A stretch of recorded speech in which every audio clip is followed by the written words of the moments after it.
Bike రేసింగ్లు ప్రమాదకరమైన డ్రైవింగ్లతో రోడ్డుపై ప్రయాణికులకు అంతరాయం కలిగిస్తున్న యువతను విశాఖ పోలీసులు అదుపులోకి తీసుకున్నారు. ఏజీపీ జోన్ 1 ట్రాఫిక్ వారి పరిరక్షణలో 3 టౌన్ ద్వారకా పిఎస్ పరిధిలో 38 మంది రేసర్లను అరెస్ట్ చేయడంతో పాటు వారు నడిపే వాహనాలను సీజ్ చేసినట్లు traffic ADCP K Praveen Kumar తెలిపారు. 3 టౌన్ పోలీస్ స్టేషన్ లో జరిగిన మీడియా సమావేశంలో ఆయన మాట్లాడుతూ బైకులపై విన్యాసాలు చేసే ఆకతాయిలపై చట్టపరంగా చర్యలు తప్పవని హెచ్చరించారు. ప్రింట్ అండ్ ఎలక్ట్రానిక్ మీడియా మిత్రులందరికీ పేరు పేరున మా యొక్క సిటీ పోలీస్ తరఫున ధన్యవాదాలు. సో మీ అందరికీ తెలిసిందే, విశాఖపట్నం నగరంలో గతంలో వివిధ ప్రాంతాల్లో కొంతమంది యువకులు తమ మోటార్ సైకిల్పై బైక్ రేసింగ్కు పాల్పడుతూ విచిత్ర విన్యాసాలు చేస్తూ ప్రమాదకరమైన స్టంట్స్ చేస్తూ పాదచారకులు మరియు ఇతర వాహనదారులకు చాలా భయాన్ని మరియు ఇబ్బందిని కలుగజేస్తూ వారి ప్రాణాలకు మరియు వారి వ్యక్తిగత భద్రతకు హాని కలిగించే విధంగా డ్రైవ్ చేస్తున్న సమాచారం రావడంతో గౌరవ పోలీస్ కమిషనర్ విశాఖపట్నం సిటీ వారి ఆదేశాలతో ఏసీపీ జోన్ 1 ట్రాఫిక్ వారి పర్యవేక్షణలో 3 టౌన్ సిఐ గారు నాయుడు, ద్వారకా సిఐ గారు ప్రసాదు, అలాగే ప్రత్యేక బృందాలు SI Arilova and SI Gajuwaka మరియు సిబ్బందితో ప్రత్యేక బృందాలు ఏర్పాటు చేసి నగరంలో వివిధ ప్రదేశాల్లో రైళ్లు నిర్వహించినటువంటి 38 బైకులు ఆల్రెడీ గతంలో మరి సీజ్ చేయడం జరిగింది. అలాగే వారిని కూడా సీజ్ చేసిన బైకులు కోర్టులో కూడా పెట్టడం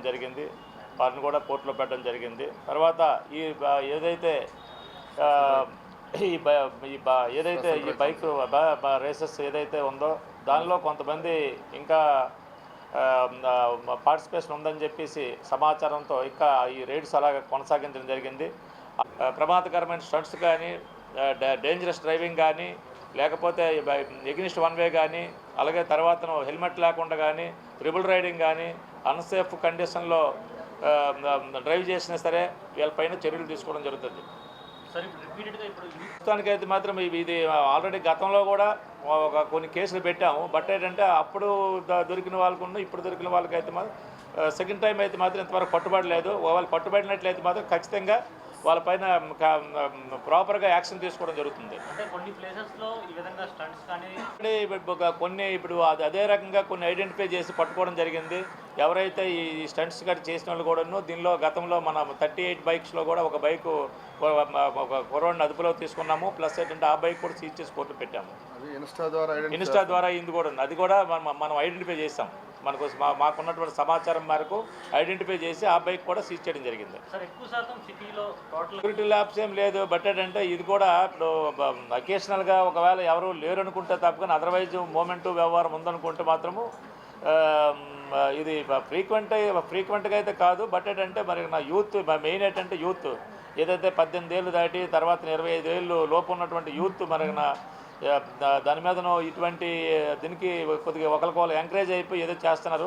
బట్ ఏంటంటే దీనికైతే మాత్రం కళ్ళమైతే మాత్రం మరి ఇంకా మరి వేయడం జరుగుతుంది కదా. మరి మీరు చూస్తారు కదా ఆల్రెడీ ఇప్పుడు ఏదైతే నలుగురిని ఎక్కించి స్టంట్స్ చేశారో దానిలో ముగ్గురు మరి ఇప్పుడు మీ దగ్గర పెట్టడం జరిగింది. దానిలో ఒక అతను జోనాయిల్ కాబట్టి మరి ఇక్కడ అతను నేమ్ మరి డిస్క్లోజ్ చేయలేము. బట్ మరొక అతను కూడాను మెయిన్ రేసరు. మిగతా ఏంటంటే వీళ్ళు కూడా పార్టిసిపేట్ చేసినందువల్ల వాళ్ళ కూడా బైకులు కూడా మరి పెట్టి మరి దీనిలో మరి వాళ్ళ తాలూకు నేమ్స్ కూడా మీకు డిస్క్లోజ్ చేయడం జరిగింది కదా.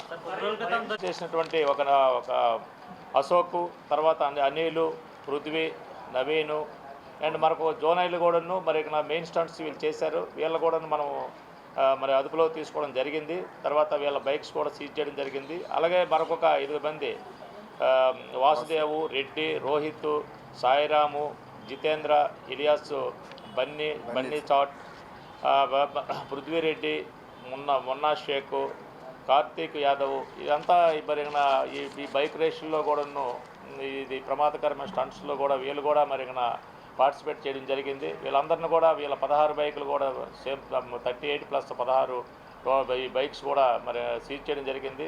వీళ్ళని అదుపులో తీసుకొని వీళ్ళకి కోర్టులో హాజరుపరుస్తాము. కోర్టులో హాజరుపరుస్తాము. ఏది ఇప్పుడు ఈ స్పెషల్ డ్రైవ్ సిటీలో ఇంకా కొనసాగిస్తాము. అలాగే తర్వాత మాత్రం కఠిన చర్యలు తీసుకోబడుతుంది. అలాగే తర్వాత మరికి దీనిలో మనకి ఈ ఏదైతే ఎన్హాన్స్ చేసిన పనిష్మెంట్స్ కూడా ఎంఏ యాక్ట్ ప్రకారంగా రివైజ్డ్ పనిష్మెంట్స్ కూడా మళ్ళీ రివైజ్ చేయడం జరిగింది. దానిలో మానవ ప్రాణాలకు లేదా ఇతర వ్యక్తిగత భద్రతకు హాని కలిగించే విధంగా తొందరపాటు లేదా నిర్లక్ష్యం ఏదైనా చేసి చర్య చేసినట్లయితే గతంలో అయితే మాత్రం పాత ఓల్డ్ ఫైన్స్ అండ్ శిక్షల ప్రకారంగా అయితే 3 నెలల జైలు శిక్ష, 250 రూపాయల జరిమానా. ప్రజెంట్ కొత్త రివైజ్డ్ దీనిలో శిక్షల్లోకి వచ్చేటప్పటికి 3 నెలల జైలు శిక్ష, 2500 రూపాయల వరకు జరిమానా. అలాగే ప్రభుత్వ అనుమతి లేకుండా రేసింగు మరియు ట్రయల్స్ చేసినట్లయితే దీనిలో గతంలో అయితే మాత్రం 1 నెల జైలు శిక్ష, 500 రూపాయల జరిమానా ఉండేది. ఇప్పుడు 3 నెలలు జైలు శిక్ష లేదా 5000 రూపాయల జరిమానా. సెకండ్ టైం కూడాను 1 సంవత్సరం జైలు శిక్ష లేదా 10,000 రూపాయల జరిమానా కూడా విధించడం జరుగుతుంది. హెల్మెట్ ధరించకపోయినట్లయితే గతంలో అయితే మాత్రం 100 రూపాయలే ఉండేది. ఇప్పుడు 1000 రూపాయలు మరియు 3 నెలల లైసెన్స్ కూడా రద్దు చేయడం జరుగుతుంది. అలాగే సక్రమంగా అదే డిఫెక్ట్ నెంబర్ అంటారు. డిఫెక్ట్ నెంబర్ ఏంటంటే గతంలో 100 రూపాయలు ఉండేది, ఇప్పుడు దాన్ని ఇప్పుడు 300 చేయడం జరిగింది. అలాగే డ్రైవింగ్ లైసెన్స్ లేని యెడల దీనిలో 3 నెలల జైలు శిక్ష, 500 వరకు గతంలో జరిమానా ఉండేది. ఇప్పుడు 3 నెలల జైలు శిక్ష, 5000 రూపాయలు కూడా ఎన్హాన్స్ చేయడం జరిగింది. డ్రైవింగ్ లైసెన్స్ లేని వ్యక్తికి బండి ఇచ్చిన యెడల 3 నెలల జైలు శిక్ష, 1000 రూపాయల వరకు గతంలో జరిమానా ఉండేది. ఇప్పుడు 3 నెలల జైలు శిక్ష, 5000 రూపాయల జరిమానా. మోడిఫైడ్ సైలెన్సర్ ఉపయోగించి శబ్ద కాలుష్యం చేసినట్లయితే మాత్రం గతంలో 1000 రూపీస్, అలాగే సెకండ్ టైం అయితే 2000 రూపాయలు బోత్ ఉండేది కదా జరిమానా కూడాను. ఇప్పుడు ప్రజెంట్ అయితే మాత్రము రివైజ్డ్ దాని ప్రకారంగా అయితే 3 నెలల జైలు శిక్ష, 10,000 వరకు జరిమానా. సెకండ్ టైం అయితే 6 నెలల జైలు శిక్ష మరియు 10,000 రూపాయల జరిమానా వరకు విధించడం జరుగుతుంది. జైలు శిక్ష, 1000 రూపాయల వరకు జరిమానా ఉండేది. ప్రస్తుతం అయితే మాత్రం ఏదైతే రివైజ్డ్ దాని ప్రకారంగా అయితే 3 జరిమానా కూడా విధించడం జరుగుతుంది. ఇకపై ఎవరైనా బైక్ రేసింగ్ కానీ